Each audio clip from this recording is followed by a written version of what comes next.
Well, the trailer for the new Fantastic Four has officially dropped, and that is our first hot topic, brought to you by Walton Arts Center. So yesterday, Marvel Studios dropped a teaser for the Fantastic Four First Steps. It's the first official trailer, and it shows them having a Sunday dinner together and reflecting on how far they've come, with Reed recounting how the foursome were before they got their powers. Now, the film won't center around how the Fantastic Four got their powers like they did in the previous films, and also adding to the variation, the setting for the new movie is kind of a 1960s style, which is definitely a contrast from the recent films, which are set in modern times. But I really like this. I mean, I know we had a debate on, I don't know how I feel about The Thing. I don't know if I like the way The Thing looks, but everything else looks great. Yeah, no, it looks fantastic. I love that it is set in the 1960s, kind of gives me that retro, the Jetsons cartoon vibe. I believe in my ear somebody just said it's comic book accurate. Comic book accurate. Well, that's all we need. Not all of us read the comic books. Yes. Yeah, I'm excited to see it. Yeah, I'm You know, it's going to be a big it. summer. In that kind of blockbuster range, late June to late July, we've got Superman, we've got Marvel all coming out at the same time. So it's going to be a big moment. I know. I was getting there, Pat. Well, this Friday, Sotheby's in New York will auction a 1714 Stradivarius violin known as the Joachim Ma, with an estimated value of, get this, between $12 and $18 million. Pocket change. That's just chump change right there. Proceeds are going to benefit student scholarships at the New England Conservatory. Crafted during Antonio Stradivarius's golden period, this instrument was once owned by 19th century violinist Joseph Joachim, a collaborator of Johann Brahms. If it fetches over $15.9 million, it's going to set a new record for the most expensive musical instrument ever sold at auction. There it is, right there. Watching them just, I had a Mr. Bean moment in my head. And if I did that, it would go clunk. Yes, and they have to replace it with a violin, but no one knows. But it's a toy violin. Yes. Like, well, this is what they were like in the 1700s. Thank you for your money. Oh my gosh, that's crazy though. Okay, this is a very sweet story. So Meghan Markle and Billie Eilish are really pros at pulling off some memorable moments. So here's what happened. In an Instagram post yesterday, the Duchess of Sussex revealed that she and Eilish came together to help this teenage girl who lost everything in the recent wildfires in LA. So she said that when the girl and her mom came back to see the house for the first time, everything was gone, but the only thing that this girl was looking for is the t-shirt from a Billie Eilish concert that she'd just gone to. So Meghan reached out and she was trying to get in touch with Billie Eilish. Finally got in touch with her, and Billie Eilish sent over tons of merch, signed merch, and Meghan Markle shared the video saying this is going to mean so much to her. So she's going to email the mom and get all this stuff, and I just think that's really sweet. Really sweet. Superstars and superpowers reaching out to one another. Man, I'm jealous actually. That Billie Eilish merch. Come on, Billie. Yeah, come on, Billie. Please, we'll take some. The Met Gala is known for its show-stopping looks, and this year's dress code is no exception.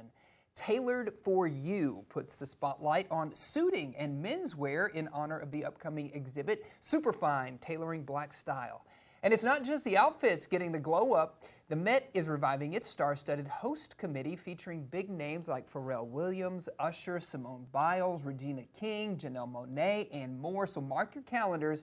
Met Gala happens May 5th, and the exhibit then opens to the public on May 10th. So this is going to be a big year for that. It's always one of my favorites to see what will they wear next. I agree, and I always love it. The next day, I'm always like on Google going, well, who wore what, and just clicking. Who wore what, and could I pull that off?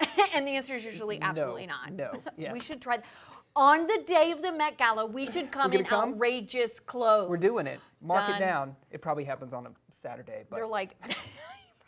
does. Okay, so this is really cool. I saw this the cast of the 1985 film The Goonies reunited Monday in support of castmate Ke Huy Quan. The stars joined Quan at the Oscar winners' hand and footprint ceremony at the TLC Chinese Theater in Hollywood. And later in the day, he was joined by some of his fellow Goonies when they attended the premiere of his new film Love Hurts. Now, The Goonies turns 40 this year. It was directed by Richard Donner and written by Christopher Columbus, based on a story by Steven Spielberg. And this reunion has a lot of fans begging for a sequel. But here's the thing, when he was asked whether or not a sequel was on the table, Quan replied, It's one of the most asked questions in my life. I would love for it to happen. And apparently Sean Astin was like starting to write a sequel. I don't know. Really? Yes. Okay. I feel like it's one of those, it is so classic. Do we want to touch it? Come on. She Why says, yes, not? yes, why not? Let's do it. Love seeing Corey Feldman. Look at that hair. Giving me, That is a hairdo. Adam Levine vibes right I there. know, right? There we go. Well, check this out. A summer intern at Laurel's Historic Films Archive made the find of a lifetime. The only surviving copy of a silent film thought lost for over a century. Titled The Heart of Lincoln, this 1915 film was tucked away in rusting film cans, waiting for its big comeback.